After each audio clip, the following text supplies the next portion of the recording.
Buying and selling hype items is a hobby that's easy to get into but difficult to master.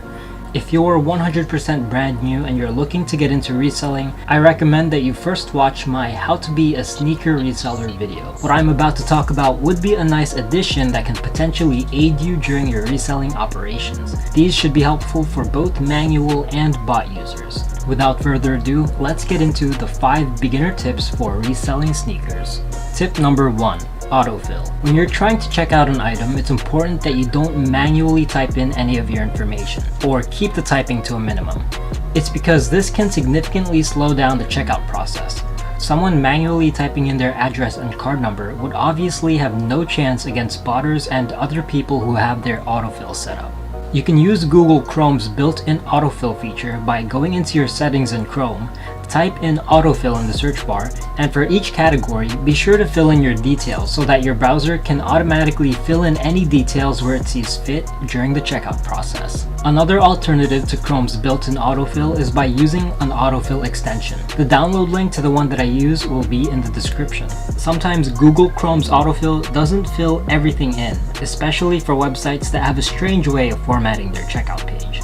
After downloading the extension, go to the website where you're trying to cop from, put an item in your cart, preferably the cheapest item that you can find just in case you accidentally buy it. Then go to the checkout page where you would normally have to fill in your details. Go ahead and fill in your real information like you normally would. Right-click anywhere on the page, then click Autofill, add rules for this page, then at the top of the browser, right under the URL field, press Generate Autofill Rules. Now, do this on every page of the checkout process that asks you for information such as address, billing information, and next time you check out a hype item, all that information will be automatically filled out for you on that website that you set this up on. Just be careful not to purchase the test item that you have in your cart. And once you've got your autofill set up, remember to remove the test item from your cart so you don't end up buying it. You want to set this up for every website that is going to drop the item that you are going for, to increase your chances for a smooth and speedy checkout. The only website that I would not recommend using the extension for is Supreme. Supreme will detect your browser as a bot and give you TOS errors or billing errors. This used to work very good on Supreme, but not anymore, at least from my experience. Tip number 2. Testing and practice. This tip is very important for manual users and even more important for botters. If you don't have any bots, it's important to familiarize yourself with the websites that's going to drop the item that you're after. When it comes to speed and efficiency, it would help to know where the size selection is located, where the cart is located, where the checkout button is located, etc. You need to familiarize yourself with the website to make sure that you can check out as fast as possible. Once you're familiar with it, do some practice runs and try to get to the last page of a checkout process as fast as possible with some test items. Just be sure not to accidentally check out the items that you are practicing with. If you're a botter, testing is a must, no matter what bot you're using. You need to be sure of 3 things. Number 1, know what websites work on the bot. Some bot supports tons of websites, but you really need to test to see which ones actually work. 2, know which of your proxies work on the websites that you are going for.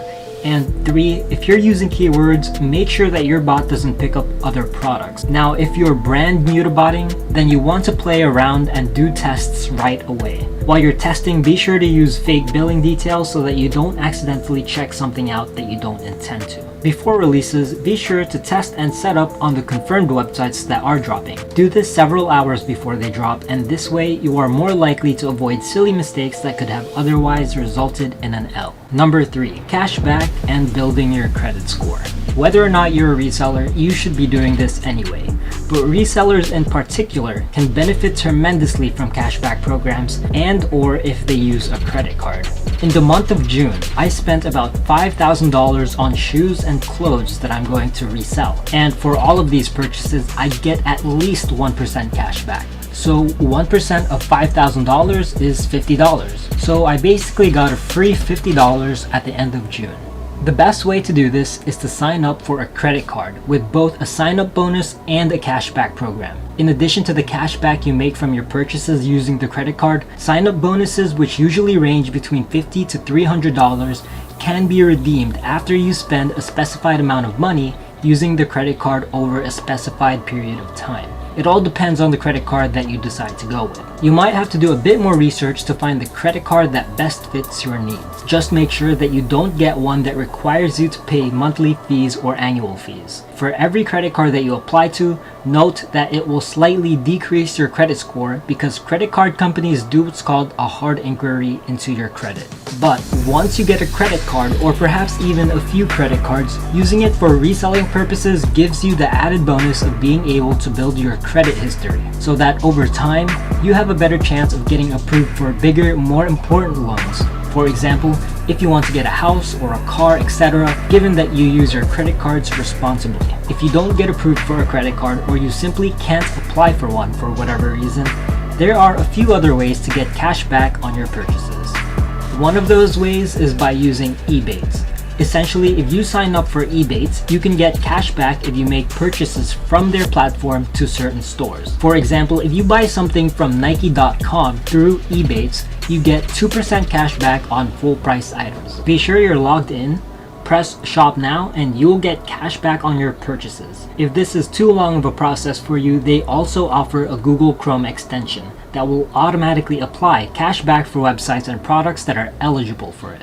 Yes, this does stack with cash back that you do get from credit cards, so whether or not you have a credit card, you should be doing this. If you sign up with my referral link in the description, you get a free $10 after your first purchase through EBATES. If you're located in the USA, you can get cash back using the virtual credit card company Privacy.com. Privacy.com allows you to make multiple credit cards, each with different card numbers and details, which can be very helpful for mixing up your information to prevent cancellations for occasions where you want to cop multiples, where they would normally allow one item per customer, or entering raffles multiple times with different payment details. I elaborate more on the virtual credit card companies from the video linked below, and how it can be beneficial for your reselling operations. For those of you who don't have this yet, you can sign up using my referral link in the description, and if you do, you get $5 in privacy credit, so that's basically a free $5 for you. But right now, let's talk about cashback. To get cashback using Privacy.com, after signing up, you need to join a wait list. To join the wait list, simply click on the link in the description titled Privacy Cashback. Enter the email that you used for Privacy.com, and that's it. To be honest, it is quite a long wait list, but it only takes a few seconds to join, and the sooner you do it, the better. And you can cut the line by successfully getting other people to sign up using the referral link that you were given after you confirm your place in the line. Tip number 4. Budget wisely when it comes to managing your operating costs. This tip is mainly for casual and beginner resellers looking to take their operations to the next level. A lot of people have the misconception that the first step to getting more limited items to resell is to first buy a bot. Then what might happen is that someone buys a bot and might not know what a proxy or server is. Then he or she might buy $100 worth of proxies, and it turns out that those proxies aren't even compatible or optimal from the website they're trying to purchase from. Or they would buy a server and they don't know how to set it up. Furthermore, he or she might not know what websites would release the item that they're trying to buy. This is the position that you don't want to be in, which is basically having invested hundreds of dollars for this side hustle and not making any of that money back and still being lost. This is an example of poor budgeting. I also get some direct messages from people who want to pay me absurd amounts of money for me to have training sessions with them and for me to teach them everything I know about reselling and botting. I mostly ignore or turn those down because I know this isn't a good way for an aspiring reseller to spend their money, especially since I don't consider myself to be super good at botting anyway.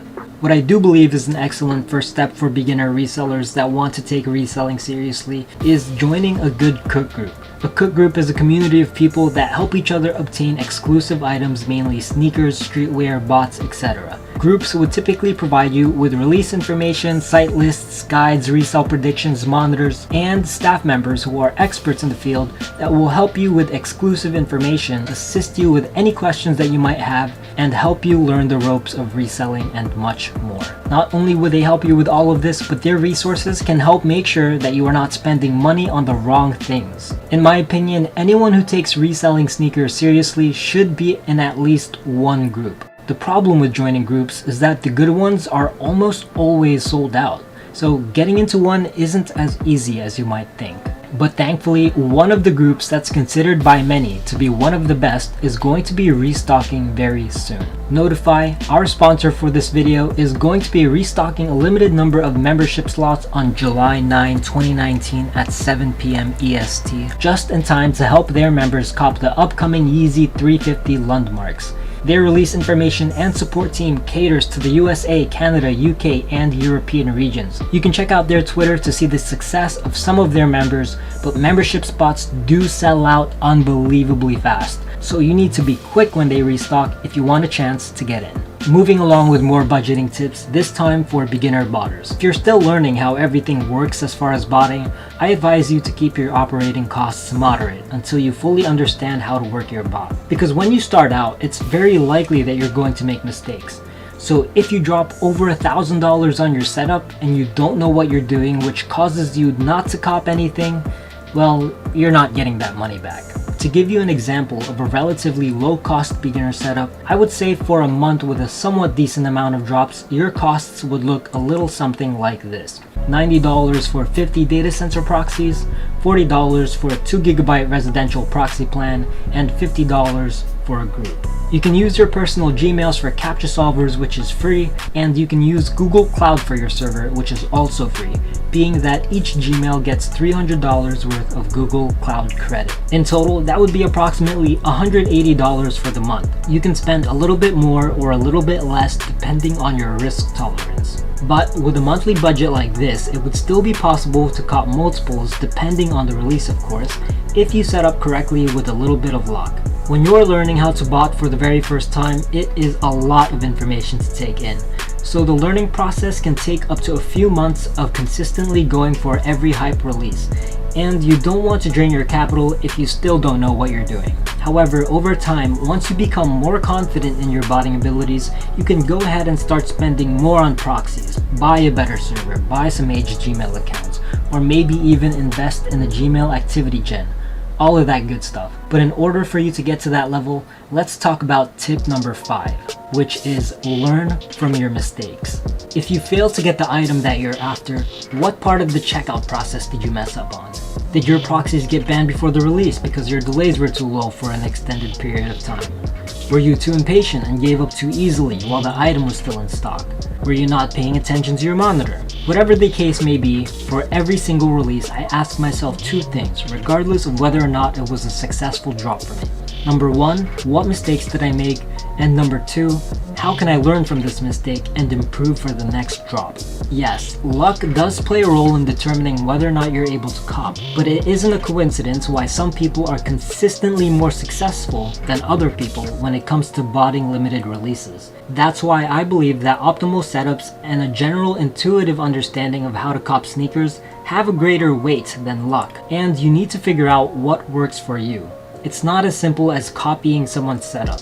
What works for one person may not work for another person. Really, understanding what's optimal for you requires a lot of testing, trial and error, and just going for releases and learning from your mistakes. Instead of having failure discourage you, use it to improve.